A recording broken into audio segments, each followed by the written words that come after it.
Kumusta sa inyong lahat? Dito naman tayo sa vlog natin ngayon gabi sa Batang Quiapo Bubbles. Unang-una sa lahat ito ay teaser video lamang para ma-update sa Batang Quiapo. Salamat po. Dito nga ay nag-usap si David at Camille. Tinanong ni Camille kay David kung kailan sila magbukod ng bahay at dito si David ay nagyabang ito bakit pabubukod wala na si Tanggol sa bahay at sabi ito sa lahat ng magkapatid bukod kay Santino at Tanggol ako yung mabait ayon kay David. Dito nag-usap si Tess at Santino kung saan sa pangyayari at sinabi ni Santino na nasagot ko si Tatay Nay dahil lagi lang daw ako nakatambay at pinagtanggol ko lang si Kuya Tanggol. Nay, sabi ni Tess na huwag mo na lang sagutin ang tatay mo sa susunod.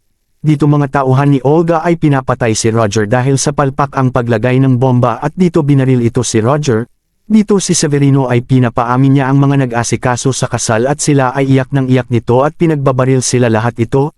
Dito ay pumasok na si Bubbles sa selda na kung saan bago siya natulog ay gumising ang kasamahan at sinabi na may tinulungan itong tao at sabi ng mga kasama nito pabiro nito ay pogi ba Bubbles at sagot ni Bubbles ay pak na pak kaya ito mga kasama ay masaya nito.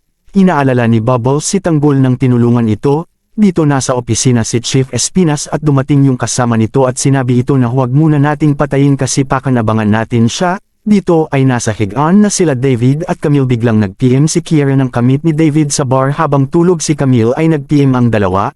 Habang itong mag-asawa ay di nag-imikan sa kwarto nito. Dito ay sa kwarto ay pumasok ang pamilya ni Monique at sabi niya ay bakit may bomba, di ba meron kang security, at sabi pa ni Alfred ay paimbestigahan ko ito, huwag kayo mag-alala, at sabi ni Alfred ay magpakalayo muna kami para safety at yung pamilya ay iwan sa mansion. Kaya dito ay tinawag si Olga at sinabihan ito ni Don Julio na aalis si Ramon kay Severino na hanapin ang taong naglagay ng bomba. Dito ay sabi ni Monique ay safety naman kayo dito dahil dito pumayag silang pamilya. Dito nag-usap si Olga at mga tauhan niya kung sabi ni Olga na buti na unahan natin si Ramon. Dito ay naligo ang kasama ni Bubbles at tinutokso naman ang lalaki na tinulungan ni Bubbles. Ayon si Bubbles ay magbukas ng tindahan. Si Chief Espinas ay pumunta sa labas at dito pinuntahan si Bubbles at sinabi ni Chief Espinas kumusta ito, sabi ni Bubbles ay okay naman.